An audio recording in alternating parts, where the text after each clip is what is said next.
ഇന്നലെ വൈകുന്നേരം മുതൽ സമീപകാലത്തൊന്നും കണ്ണൂർ ജില്ലയിൽ തന്നെ അത്ര വലിയൊരു അപകടം സമീപകാലത്തൊന്നും ഉണ്ടായിട്ടില്ല. അങ്ങനെയുള്ളൊരു വലിയ അപകടമാണ്, അഗ്നിബാധയാണ് തളിപ്പറമ്പ് ബസ് സ്റ്റാൻഡിനടുത്ത് KV കോംപ്ലക്സ് ഉൾപ്പെടെയുള്ള സ്ഥാപനങ്ങളിൽ ഉണ്ടായത്. 100-ലധികം വരുന്ന കടമുറികൾ,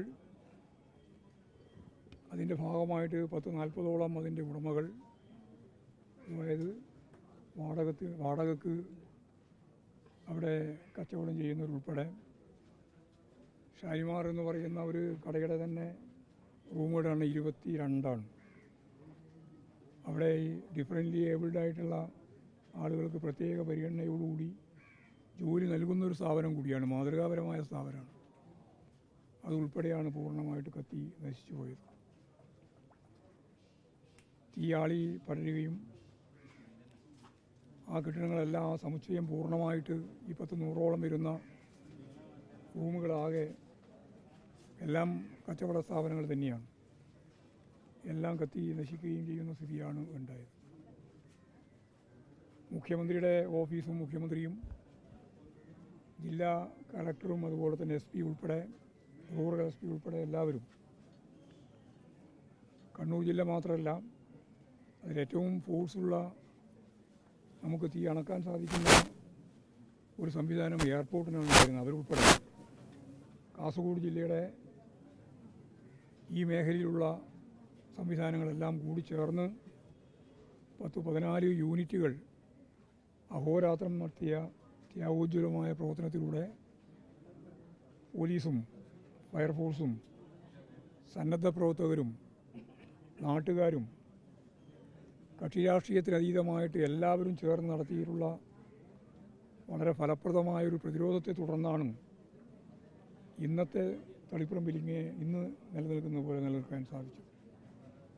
തീ അണക്കുക മാത്രമല്ല, തീ പടരുന്നതിന് ഒരു തരത്തിലുള്ള സൗകര്യവും കൊടുക്കാത്ത മുൻകരുതലെടുക്കുകയും ചെയ്തപ്പോഴാണ് നമ്മൾ യഥാർത്ഥത്തിൽ രക്ഷപ്പെട്ടത്. എല്ലാവരും ഒത്തൊരുമിച്ച് പ്രവർത്തിച്ചു എന്നുള്ളതാണ് ഇതിൻ്റെ ഒരു നേട്ടം. ഇത്ര വലിയൊരു അപകടം സംഭവിക്കുമ്പോൾ ഞാൻ നേരത്തെ പറഞ്ഞതുപോലെ ഡിഫറൻ്റ്ലി ഏബിൾഡ് ആയിട്ടുള്ള ആളുകൾ ഉൾപ്പെടെ അവിടെ ജോലി ചെയ്തുകൊണ്ടിരിക്കുന്നുണ്ട്. 1ാമത്തെ നിലയിലും 2ാമത്തെ നിലയിലും 3ാമത്തെ നിലയിലുമൊക്കെ. ആരുടെയും ജീവൻ നഷ്ടപ്പെട്ടില്ല, ജീവഹാനി ഉണ്ടായില്ല എന്നുള്ളത് വളരെ ആശ്വാസകരമായ ഒരു കാര്യം കൂടിയാണ്.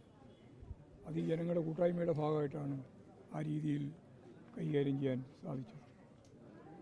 ഈ പ്രവർത്തനങ്ങൾക്കെല്ലാം നേതൃത്വം കൊടുക്കുകയും പ്രവർത്തിക്കുകയും ചെയ്ത പോലീസ്, ഫയർഫോഴ്സ്, സന്നദ്ധ പ്രവർത്തകർ, വിവിധ രാഷ്ട്രീയ പ്രസ്ഥാനത്തിൻ്റെ ഭാഗമായിട്ട് എത്തിച്ചേർന്നിട്ടുള്ള ആളുകൾ, ജനപ്രതിനിധികൾ, ഇവരെല്ലാം ഇവിടെ തന്നെ നിന്നുകൊണ്ട് നടത്തിയ പ്രവർത്തനത്തെ അങ്ങേയറ്റം അഭിനന്ദിക്കുകയാണ്.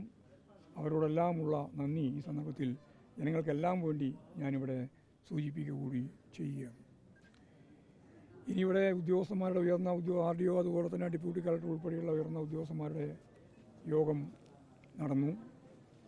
ആ യോഗത്തിനെ തുടർന്ന് ഇതിനിരയായ വ്യാപാരി വ്യവസായികളുടെയും ജീവനക്കാരുടെയും 400ഓളം ജീവനക്കാർ ഇതിൻ്റെ ഭാഗമായിട്ട് ഉണ്ട്.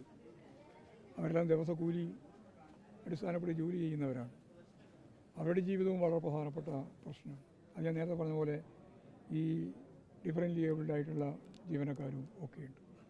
അവരെ സംബന്ധിച്ചും ഗൗരവപൂർവ്വം തന്നെ കൈകാര്യം ചെയ്യണം. മുഖ്യമന്ത്രിയെ ഇന്ന് രാവിലെ ഞാൻ ഇങ്ങോട്ടേക്ക് വരുന്ന സന്ദർഭത്തിൽ തന്നെ വിളിച്ചിരുന്നു.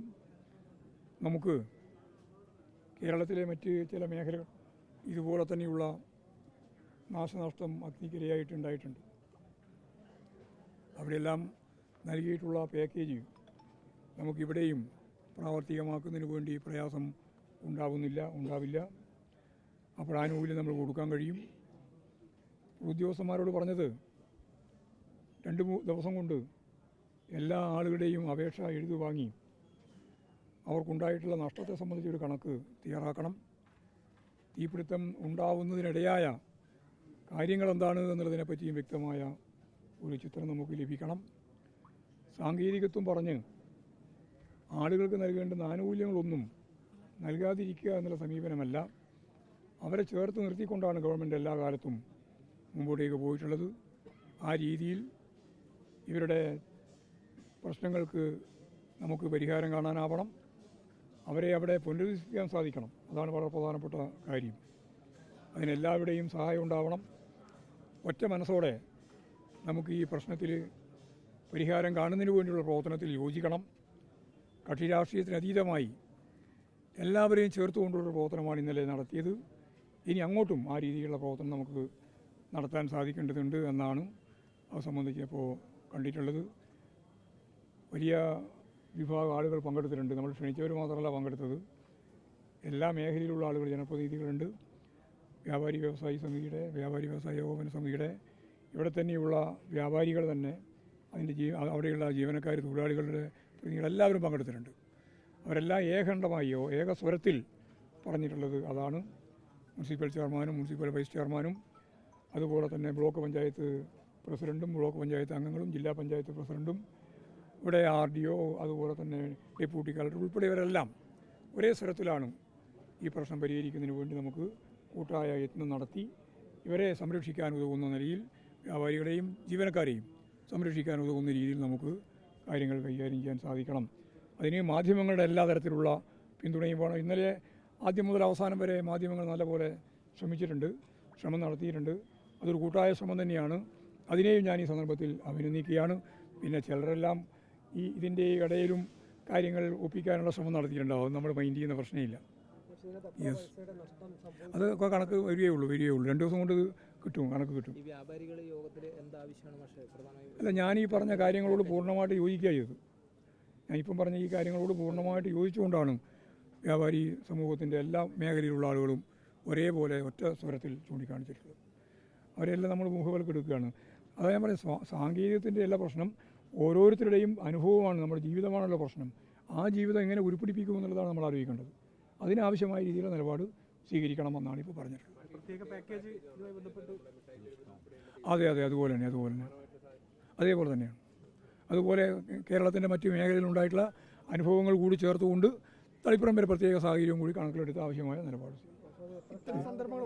കാലാവധി 2 ദിവസം കൊണ്ട് തയ്യാറാക്കണം എന്നാണ് ഇപ്പം പറഞ്ഞത്. വളരെ പെട്ടെന്ന് തന്നെ ചെയ്യാന്നുള്ള ഉദ്ദേശിക്കുന്നത്. അതൊക്കെ മുൻകരുതൽ എന്താ നിങ്ങൾ ഉദ്ദേശിക്കുന്നത്? അതൊക്കെ ഉറപ്പുവരുത്തും. അതാ പറഞ്ഞു, അതിനാവർത്തിച്ചുകൊണ്ടിരിക്കുന്നത് ജനസമൂഹമല്ലേ. ജനസമൂഹത്തിൻ്റെ ഭാഗമായിട്ട് ഒരുപാട് അപകടങ്ങൾ ഉണ്ടാകുന്നുണ്ട്. ഈ അപകടങ്ങളൊക്കെ മുൻകൂർ ഇല്ലായ്മ ചെയ്യാൻ സാധിക്കുക എന്നുള്ളതിനെല്ലാം പരിമിതിയുണ്ട്. ആ പരിമിതി നമ്മൾ കണ്ടോളണം. അത് വ്യക്തമായില്ല.